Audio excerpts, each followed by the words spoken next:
আচ্ছা, আমার না রেকর্ডিংটা আজকে এই যেহেতু আমার এটা অফ হয়ে গেছিল, সেহেতু রেকর্ডিংটা আমাকে মানে দুটো দুটো রেকর্ডিং যাবে, হ্যাঁ? তোমরা একটু দেখে নিও।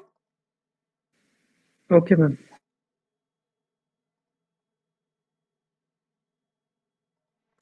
কি হঠাৎ করে হলো জানি না।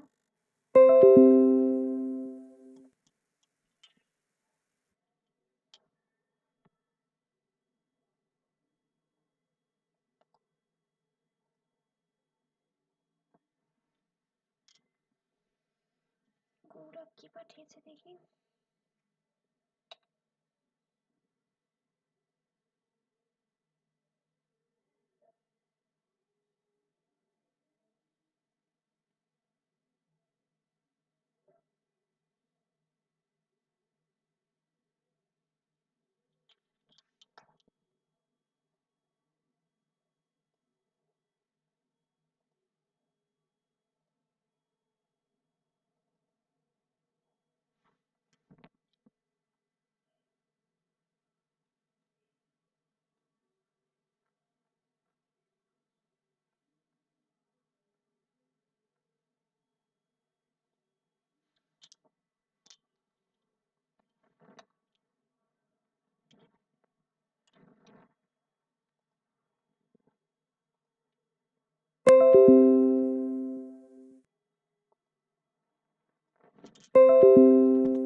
ম্যাম পাঠিয়েছি, একটু চেক করে নেবেন।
আচ্ছা, সুদীপ পাল, তুমি পরের এলিফ কন্ডিশনটা লিখেছো B greater than a space দিয়ে অ্যান্ড বিটা একসাথে হয়ে গেছে।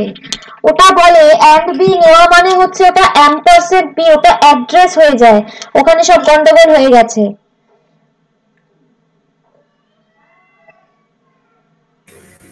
আচ্ছা আচ্ছা, ওকে ম্যাডাম, ওই জন্য ওটা ওনার মানে প্রথম। ঠিক আছে, এটা ম্যাম একটা কোয়েশ্চেন ছিল ম্যাম। বলো বলো। ম্যাম বলছি, অ্যান্ড লেখা আর এই যে অ্যান্ড এর সিম্বল দেওয়া, এটার মধ্যে কি কোনো ডিফারেন্স আছে ম্যাম? অ্যাকচুয়ালি এটা একজনকে দেখলাম স্পেশাল শুধু অ্যান্ড লিখতে। হ্যাঁ, স্পেশাল ক্যারেক্টার তো, এটা না নিয়ে and A N D and লেখাই এখানে ভালো। তার কারণ হচ্ছে অ্যান্ড যখন তুমি সিম্বলে লিখছো এটা অ্যাম্পারসেন্ট মানে ওরা অ্যাড্রেস হিসেবে নেয় আর কি। সিতে হলে তো পুরো সিনট্যাক্স এরর হয়ে যেত, কারণ ওখানে ওটা সিনট্যাক্সেরই অ্যাম্পারসেন্টের একটা আলাদা ভ্যালু আছে। এখানে সেই প্রবলেমটা হয়নি, তবে প্রবলেম হলেও হতে পারে। তো সেই জন্য ইটস বেটার যে তুমি অ্যান্ডটাই নাও। ওকে ম্যাম, মানে ওয়ার্ডে অ্যান্ড লিখবো তাই তো? ওয়ার্ডে অ্যান্ডটাই নেওয়াটা বেটার। ওকে। অঙ্কিতার কি প্রবলেম হয়েছে?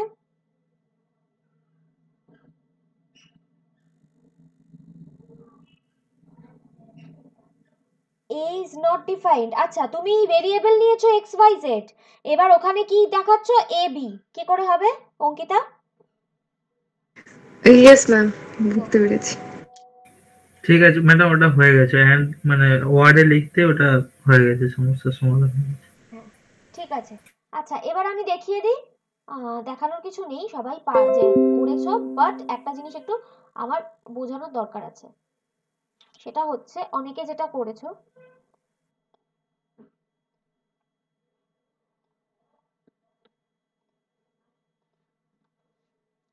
আচ্ছা, ও আমি এখানে ইয়ে করেছি বলে,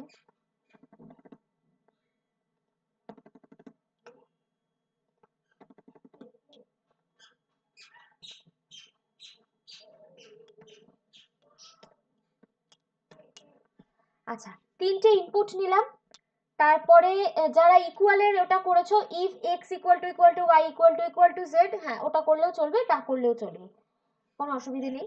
আচ্ছা, if X greater than Y and X greater than Z, যদি এক্স ওয়াই আর জেড দুটোর থেকেই বড় হয় তবে X is the greatest number.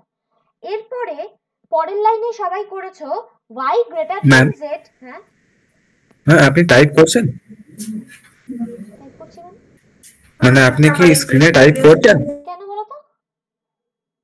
Actually আমার কাছে আপনার স্ক্রিনটা ফ্রিজ হয়ে আছে, আমি ওই জন্য জানতে চাইছি যে তাহলে আমারই ও না প্রবলেম। না, আমি তো কপি পেস্ট করলাম আমার করাটার থেকে, সেই কারণে বোধহয়। ও আচ্ছা আচ্ছা আচ্ছা, হ্যাঁ ঠিক আছে। আচ্ছা, এলিফ কি করছি, মানে বেশিরভাগরাই কি করেছো y greater than z and y greater than x, কিন্তু ওটা করার আমার দরকার নেই, x অলরেডি সর্টেড। প্রথম লাইনে যখন আমি x y আর z এর থেকে বেশি বলছি, x is the greatest number, ওটা বেরিয়ে যাচ্ছে। শুধু শুধু আমার আরেকবার করার কোনো দরকার নেই। সব সময় চেষ্টা করবে অ্যালগরিদম বা আমার লজিক যেন এমন ভাবে হয় যাতে সেটা সবথেকে টাইম কমপ্লেক্সিটি যাতে সবথেকে কম হয়, মানে টাইম যেন আমার সবথেকে কম লাগে। যদি একটা অ্যান্ড দিয়ে তুমি আবার একটা কন্ডিশন দাও, ওতে বেশি টাইম লাগবে, আমার দরকার নেই তো। শুধু এক্স তো সর্টেড হয়ে গেছে, তাহলে এলিফ আমি ওয়াই গ্রেটার দেন জেড করলেই হয়ে যাবে। y গ্রেটার দেন z যদি করি তাহলে y is the greatest number, আর পড়ে থাকছে কে, তাহলে এলস হচ্ছে print z is the greatest number. ঠিক আছে ম্যাম এরকম করেই করলাম, একটু মানে আসলো না ঠিকঠাক রেজাল্ট, একবার দেখবেন, হ্যাঁ পাঠাচ্ছি পাঠাও গ্রুপে। পাঠাও।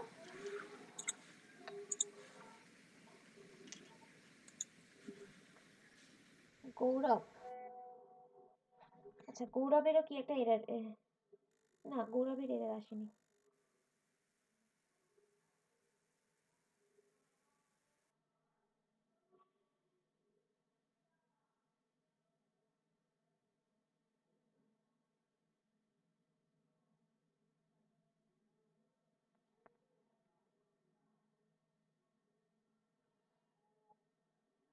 হ্যাঁ গৌরব, কিন্তু তোমার লজিকটা তুমি বুঝলাম, প্রথম লাইনে যদি নাম্বার ওয়ান নাম্বার টু এর থেকে গ্রেটার হয় তাহলে তুমি লিখেছো নাম্বার ওয়ানটা গ্রেটেস্ট হবে, কিন্তু এই একই জায়গায় যদি নাম্বার ওয়ানটা নাম্বার থ্রি এর থেকে লেস দেন হয় তখন কি হবে?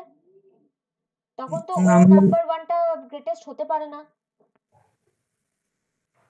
তাই না? দেখো বুঝলাম বুঝলাম না ম্যাডাম। তুমি লিখেছো if number one is greater than number two তাহলে নাম্বার ওয়ান ইজ গ্রেটেস্ট, বুঝলাম, কিন্তু তোমার কাছে তো আরো একটা নাম্বার আছে, যদি সেই নাম্বারটার থেকে এই নাম্বার ওয়ানটা লেস দেন হয় তখন, তখন আচ্ছা তো এটা তো গ্রেটেস্ট হবে না, তাই না? আচ্ছা, ঠিক আছে ম্যাডাম, বুঝেছি। হ্যাঁ ম্যাম লাস্টেরটা একটু দেখুন না। লাস্টের এটা কে পাঠিয়েছো? গৌরব ম্যাম, ম্যাম দুটো গৌরব আছে অ্যাকচুয়ালি। হ্যাঁ ওই জন্য না আমি গুলিয়ে ফেলছি, ওই অ্যাম্পারসেন্টের জায়গায় তুমি এএনডি এএনডি অ্যান্ড দিয়ে লেখো তো।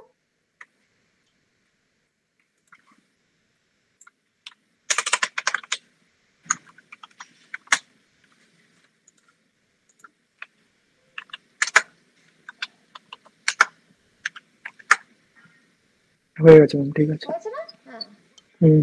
ঠিক আছে। আচ্ছা এবার তোমরা করো হচ্ছে, ম্যাম বলো। বলছি যে অনেকে ওই ডাবল ইকুয়াল দিয়ে করেছে না, ওইটা একবার বুঝিয়ে দেবেন? ডাবল ইকুয়াল মানে x y z? হ্যাঁ হ্যাঁ কিছুই হ্যাঁ না, ওইটা। যদি x আর y আর z তিনটে সমান হয় তাহলে অল আর ইকুয়াল, আর কিছু না, ওকে জাস্ট ওরা ওকে একটা একটা জিনিস অ্যাড করেছে, যদি সবকটা ইকুয়াল হয় তাহলে ইকুয়াল। Okay ma'am. এবার একটা করো, সেটা হচ্ছে লিপ ইয়ার। লিপ ইয়ার তো তোমরা সবাই জানো, 4 দিয়ে যদি ডিভিজিবল হয় তাহলে লিপ ইয়ার হয়, ঠিক আছে? কিন্তু 2000 হলে তখন কিন্তু 400 দিয়ে ডিভিজিবল হবে, মানে 2000 হলে মানে যদি মানে সেঞ্চুরি টাইপের হয় আর কি, তখন কিন্তু 400 দিয়েও ডিভিজিবল হতে হবে। ঠিক আছে, দেখি চলো করো, এটা ইফ এলিফ দুটো দিয়েই হবে, ঠিক আছে? বোঝা গেছে? হ্যাঁ ম্যাম। চলো আজকে এটা করে একটা হোমওয়ার্ক দিয়ে শেষ করব। চলো করো।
ম্যাডাম একবার দেখে নেবেন।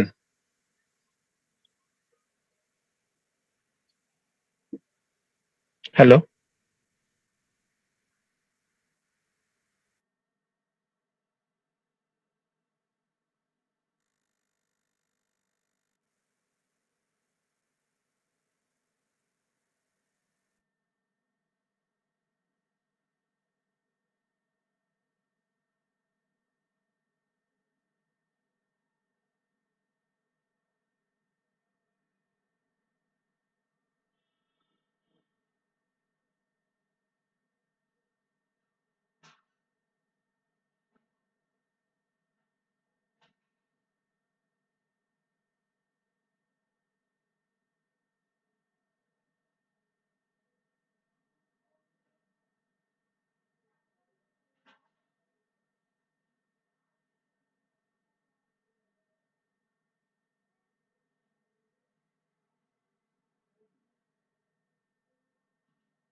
আচ্ছা, যার হচ্ছে না বলছো তার একটা লজিকে প্রবলেম আছে অ্যাকচুয়ালি।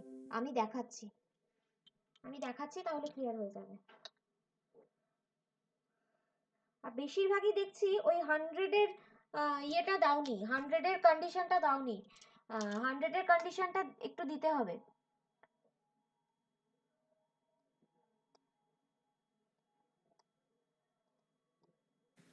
ম্যাম 100 এর কন্ডিশন তো বলা ছিল না। বলা ছিল না, এখানে কি কন্ডিশন সব বলা ছিল? এখানে জাস্ট বলা ছিল যে 400 আর 4 হতে হবে, বাট 100টা তো হয়। এক সেকেন্ড, হ্যাঁ চুড়িদার ক্লাস চলছে, আমি পরে কথা বলছি।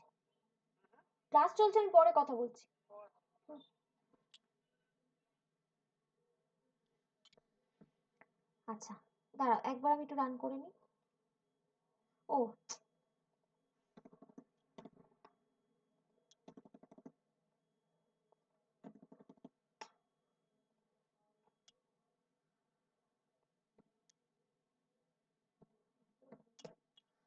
আচ্ছা, ইয়ার নিলাম একটা। ইয়ার যদি 4 দিয়ে ডিভিজিবল হয়, ঠিক আছে, তখন 100 দিয়ে যে হবেই তার কিন্তু কোনো মানে নেই। তুমি যে 100 এর কন্ডিশনটা দিয়েছো, সে কি করেছো, ইয়ার 4 দিয়েও ডিভিজিবল, ইয়ার 100 দিয়েও ডিভিজিবল, ইয়ার 400 দিয়েও ডিভিজিবল। কিন্তু যদি আমি 2004 নিই, সেটা কি কখনো 100 দিয়ে ডিভিজিবল হবে? হবে না তো। তার মানে যদি 4 দিয়ে ডিভিজিবল হয় সেটা, এবং 100 দিয়ে ডিভিজিবল না হয়, তাহলেও সেটা লিপ ইয়ার হবে। আর যদি 100 দিয়ে ডিভিজিবল হয় তাহলে তো, যদি 400 দিয়ে ডিভিজিবল হয় তাহলে তো 100 দিয়ে ডিভিজিবল হবেই, ঠিক আছে। সেই কারণে আমি লিখেছি এলিফ ইয়ার 100 দিয়ে যদি ডিভিজিবল হয় এন্ড 400 দিয়ে যদি ডিভিজিবল হয় তাহলে ওটা লিপ ইয়ার, আর না হলে লিপ ইয়ার নয়। দেখো বলো কে বোঝেনি?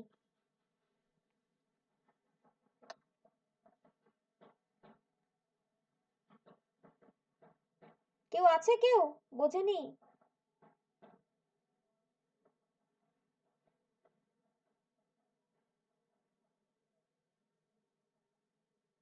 ম্যাম এটা একবার বলুন, লজিকটা বুঝতে পারলাম না।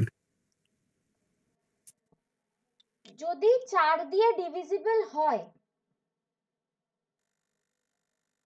সে তো 100 দিয়ে ডিভিজিবল না হলেও সেটা লিপ ইয়ার, তাই তো?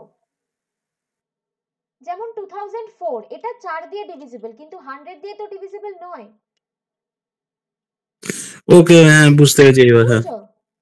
হ্যাঁ ক্লিয়ার। আর 400 দিয়ে যদি ডিভিজিবল হয় কোনো একটা ইয়ার, সেটা তো মানে ওটা ম্যাম ওটা কি একটা লাইনে লেখা যাবে না? কোডটা আমি যেটা লিখেছি ওটা। তুমি কে বলো তো? সায়ন, সায়ন, দাঁড়াও যেটা পাঠালাম ওই যে গ্রুপেতে। দাঁড়াও সায়ন, না একটা লাইনে লিখলে তোমাকে অর দিতে হবে। কোনটা অর্ধ, ওটা বলুন একটু। কোন জায়গাটা? কোন জায়গাটা অর দেবে তুমি নিজে বলো। ওই মানে ইয়ার 4 ইকুয়াল টু ওই, হ্যাঁ year divided by 4 equal to 100, ওর পরে অর্ধ দেবো। করে দেখো হয় নাকি। কিছু কিছু জিনিস নিজে নিজে করে করে দেখবে, তাহলে দেখবে ইন্টারেস্ট বেশি পাবে।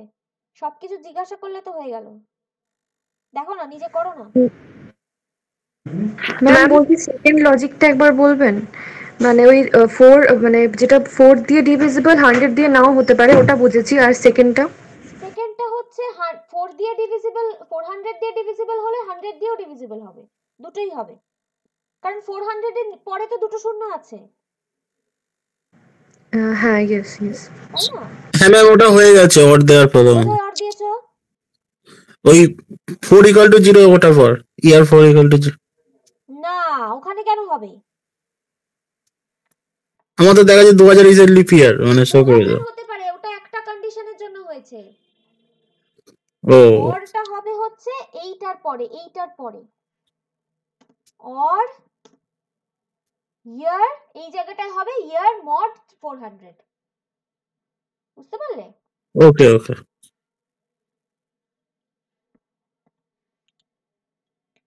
ম্যাম আর বলছিলাম যে এক্সক্লামেশন সাইনটা কিসের ওটা? ওটা নট ইকুয়াল টু। 5 হচ্ছে এক্সক্লামেটরি দিয়ে একটা ইকুয়াল টু দিতে হয়, ঠিক আছে? Okay ma'am. এটা হচ্ছে নট ইকুয়াল টু সাইন। আচ্ছা, লজিক্যাল অপারেটর এন্ড অর তোমরা জানো?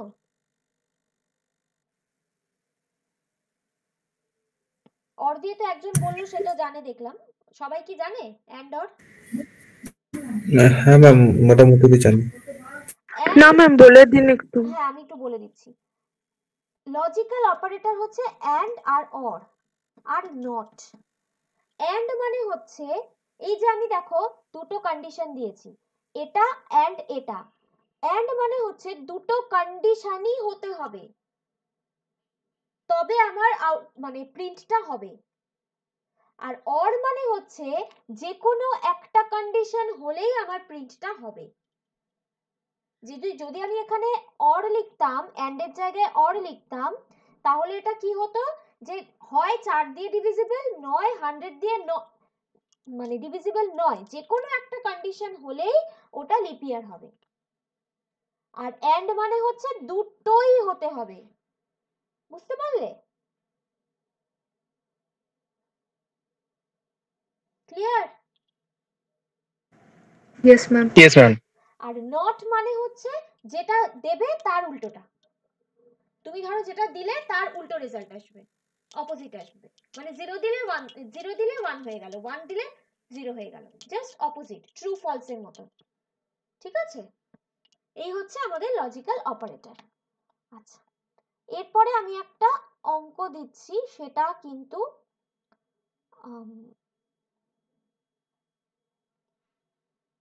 করা আছে, বাট দেখো না, বাড়িতে করো, বাড়িতে হোমওয়ার্ক দিচ্ছি, ঠিক আছে? এটা একটু চেষ্টা করো। Student is not be allowed to sit in exam if his attendance is less than 75%. 75% এর নিচে হলে তাকে এক্সামে বসতে দেওয়া হবে না। কি কি ইনপুট নেব? Number of classes held, number of classes attended, এটা হলেই আমি পার্সেন্টেজ পাবো। আর প্রিন্ট করব পার্সেন্টেজ অফ ক্লাস অ্যাটেন্ডেড, হয়ে গেল। তারপরে দেখব যে is student is allowed to sit in exam or not, হয়ে গেল। নেক্সট পোর্শন হচ্ছে, এটা করার পরে modify the above question and check if attendance of the student is less than 75%, 75% এর কম কিনা চেক করো। He or she has some medical issues or not, তারপর চেক করো যে ওর কোনো মেডিকেল ইস্যুস আছে কিনা। মেডিকেল ইস্যুস এর ক্ষেত্রে চেক করার ক্ষেত্রে ওয়াই আর নো মানে ইয়েস আর নো দিয়ে তুমি ইনপুটটা নেবে, সেই হিসাবে অ্যালাউ করবে। তার মানে কি হলো, 75% এর আগে আমি ইনপুট নিলাম কি কি, ক্লাস কতগুলো হয়েছে আর কতগুলো আমি ক্লাস অ্যাটেন্ড করেছি, সেখান থেকে পার্সেন্টেজ পাবো। যদি পার্সেন্টেজটা 75% এর কমে হয় তাহলে আমি তাকে অ্যালাউ করব না। এটা ফার্স্ট পার্ট যেই হয়ে গেল, তারপরে আমি চেক করব যে যদি 75% এর নিচে হয়, যদি হলো, তারপরে আমি চেক করব যে ওর কি কোনো মেডিকেল ইস্যুস ছিল। যদি দেখি যে হ্যাঁ ছিল, তবে আমি ওকে ক্লাসে অ্যাটেন্ড করব, মানে এক্সামে। ক্লিয়ার? Yes ma'am. এটা একটু গ্রুপে পাঠাবেন ম্যাম? হ্যাঁ হ্যাঁ, অবশ্যই গ্রুপে পাঠিয়ে দিচ্ছি। এইটা তোমাদের হোমওয়ার্ক। পরের দিন আমরা লুক শুরু করব।